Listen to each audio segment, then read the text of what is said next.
Hi guys. So I wanted to just go over our next step in our quadrant drawing exercises. This is the last exercise before you move on to your actual project. So this one is what I call scaling up Syd. I'm going to attach this worksheet that you see here into Google Classroom. If you have a printer, your life would be made so much easier if you printed it out.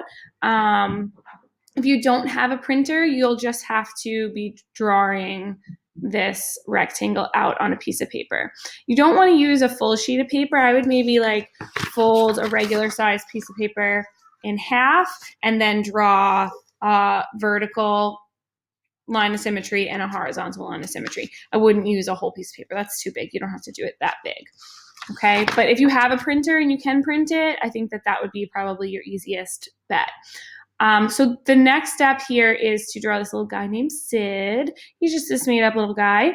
He is upside down on your paper for a reason, because I don't want you to look at him right side up. We're still going along the lines of tricking your brain into thinking it's not seeing something that it can recognize. So basically what we'll be doing is he'll be upside down. Don't turn him right side up. It's to your own benefit to keep him upside down. And then you'll be looking at one quadrant at a time. So there's 4 quadrants here, quadrant, okay, 4 here. And you're going to look at one area at a time and try to draw what you see in that quadrant as accurately as possible. Okay, so my suggestion would be to block out all other quadrants as you are drawing. So if you take a little piece of paper and you just cover over those other 3 quadrants while you're drawing this one, and so on with all the other ones, I think that will be more helpful in tricking your brain into not knowing what it's seeing.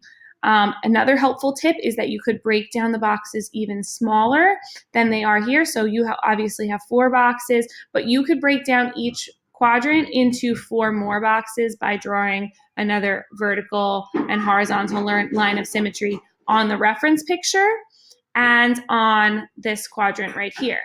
Mind the noise. My kids are building upstairs on the workbench. Okay, so you could break this down into 4 boxes and this down into 4 boxes if you wanted to.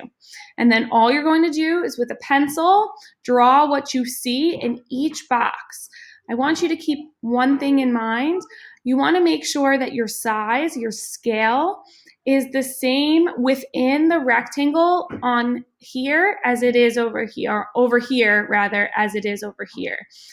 So even though this is smaller on this side, you're drawing it to scale, which means you're making it larger to the size of the rectangle.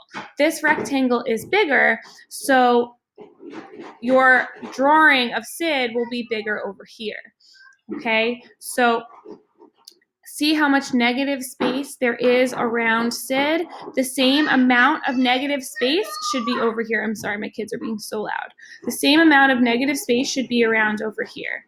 Okay, and then when you're finished, you're going to shade it in as you see it here. So he's pretty much a solid gray. Some areas are white and some areas are filled in with black. Okay, and then that's really it. So when you're finished, you're going to take your paper, your drawing, and you're going to hold it up next to you, take a selfie with it, and post it to Google Classroom. If you printed out the paper, you'll obviously take a selfie with your worksheet. Okay, if you have any questions, please reach out.